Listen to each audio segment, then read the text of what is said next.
you're not going to get the value that the women can bring to the table. So we need to start creating awareness and not the fight, tit for tat thing that we're doing. Oh, feminists, we have to fight. No, we need to all come to an understanding and see that women in decision making is important. IMF says 27% of economic loss is caused by gender gap, because women are not being chosen to make decisions. So we need to understand that the input of women in our country is very important. It is not just because we are all fighting for equality, but it's for the nation's growth, it's for the nation's GDPs, for the nation's economic growth. So I think that we need to create awareness. Something I always like to ask this question, and I find that the answers are always very mixed, even with women, is the Ministry of Women Affairs. What are your thoughts on that ministry? Do you think it's necessary? Do you think it does its job? I don't even know what its job is. I'm not against it. I just always like to know, and I'm going to ask you the same question too.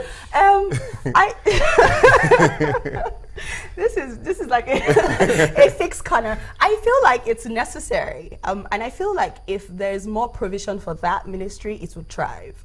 I feel like we're not giving the ministry as much support as we should be giving them, in terms of funding, in terms of sponsors, in terms of financial treasury or whatnot. So we are not giving them that support. So it is necessary to have that platform, but we need to give it more support. We need to give it more insight. We need to give it more opportunities.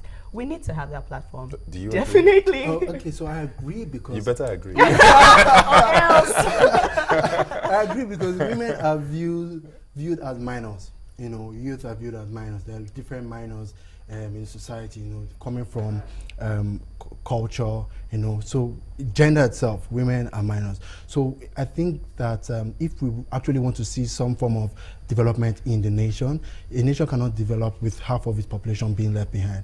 So I think that there should be more done for women and youth. You know, so that's why we have youth ministry, and there's no men's ministry. Yeah. You know, but don't you find that has been a problem when they say, okay, we've settled the women, we've settled the young people, now we can?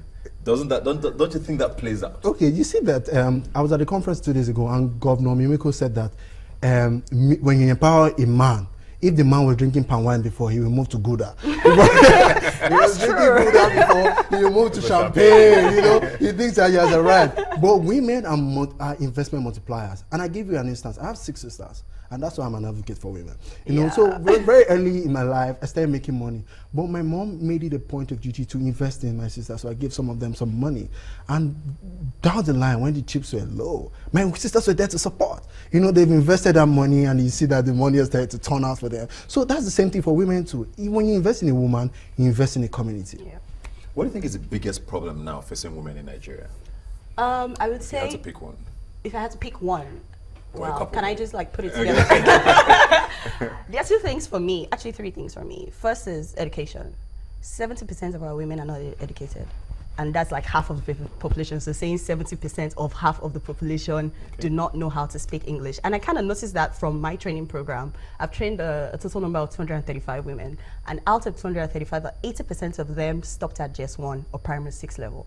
And these are women who are like 45 with 6 children and 35 with like 9 kids. You know, they'll tell you, oh, we not go past GS1, or we not get money, or culture, because of cultural play. They say, okay, don't go past this level. Let your brothers go to school. You stay at home and help your mom, you know. So that's a major problem. The education level in the country for women is very, very, very low. Secondly is poverty. Women are representative again, 70% are below poverty line in Nigeria. That's high. That's on the high side, any less than $1 a day. So this is the problem. If you give avenue for women to make more money through empowerment, like what we're doing, you know, with training schools, with female empowerment programs, and they start making more money, there will be an improvement in the economy in the nation and in women in general. What are some of the easiest ways you found that women could make money now? I'm talking maybe the short to medium term fixes. Okay. Agriculture maybe? Yes, agriculture. I mean, in the past we have looked at things like, you know, catering and fashion and whatnot. But this time we're trying to focus on very, very serious sectors like agriculture and politics and technology. Agriculture, 90% of people who are employed in rural areas are employed as farmers, and a large number of them are women. So I think we are focusing more on things like that. So things like agriculture, you give a woman 1 chicken or 2 chickens, those 2 chickens will make 10 chickens in 5 days, those 10 chickens will make 20. So little things like that are things that we should focus on. Let's talk about the conference now. What's this about? SME 100? You're trying to train 1,000 women? Yeah. Tell me about this, please. Okay, so You know, the International Women's Day is a global phenomenon. Okay. And when we got the theme, which is Pledge for Parity for this year, we looked at it and we conducted a study. And we found out that 3 industries where women suffer parity, I mean, the disparity is very high, you know, where women's voices are very low. It's in politics and public administration, it's in technology, and it's in agriculture. Agriculture, like I mentioned before, shocked me, you know, from the report. So we've said to ourselves that if we actually want to do something about this, we should congregate these women. First of all, like she said, education. We're going to educate them. We're going to bring them up to speed as regards what's happening globally. Then secondly, we upskill them. So we're going to be training 1,000 women all through the year 2016. 1,000 women are young entrepreneurs. Yeah. So we're going to be training them on financial intelligence. With our partner there is Smart Money by RSA, or by in the makeup industry. We'll be training them as well. Our partner is the House of Tara. And agriculture, we're going to be taking like 100 of them to 300 of them to Songhai Amukbo in Delta State, where we'll be training them on agriculture. I'm going to cut across fishery, piggery, cash crops, and poultry. You know, also we'll be training them on technology with our partners at WTech, Women in Technology Initiative. We believe that if you train one woman, you know, there's no telling how much impact that one business will have on our society, helping us reduce the high rate of unemployment that we are suffering right now. So this event is when? This event is on Wednesday, March the 9th. Okay. And then we have some free tickets. So some organization has paid for some free tickets. Ideally, I said, because my experience in running capacity development trainings and conferences like this, if you throw it open to people, they never take it seriously.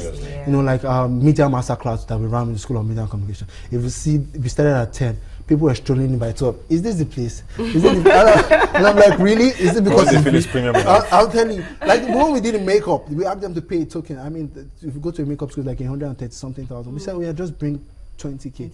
Before we started by 3, but at 1 o'clock we see people there. They're helping us to set up, you know. So that's why we said, okay, you know what, just bring 5,000. Your 5,000 is even nothing to the conference. But some organization has said, you know what, don't even charge them. We're going to pay for these women. You get the free breast and cervical screening, courtesy the Pink Pearl Foundation. You get to meet with our speakers, you network. You know, we have the chairperson of Access Bank as our keynote speaker. We have the Commissioner for Women Affairs. The Commissioner for Women Affairs. I mean, this is a good place to ask her. Exactly those questions. So I guess you will ask her that. And you're going to be there? I am going to be there. Yes, definitely. All right. You said March what again? March 9th. March 9th. You can reserve your tickets on www.sme100nigeriaconferences.com. Thank you very much. SME100 Nigeria Conferences. Thank you very much, Charles. Thank you very much, already. Thank you. Thanks for being here today, and happy Mother's Day. Oh. We'll come back and talk some entertainment. Please stay with us.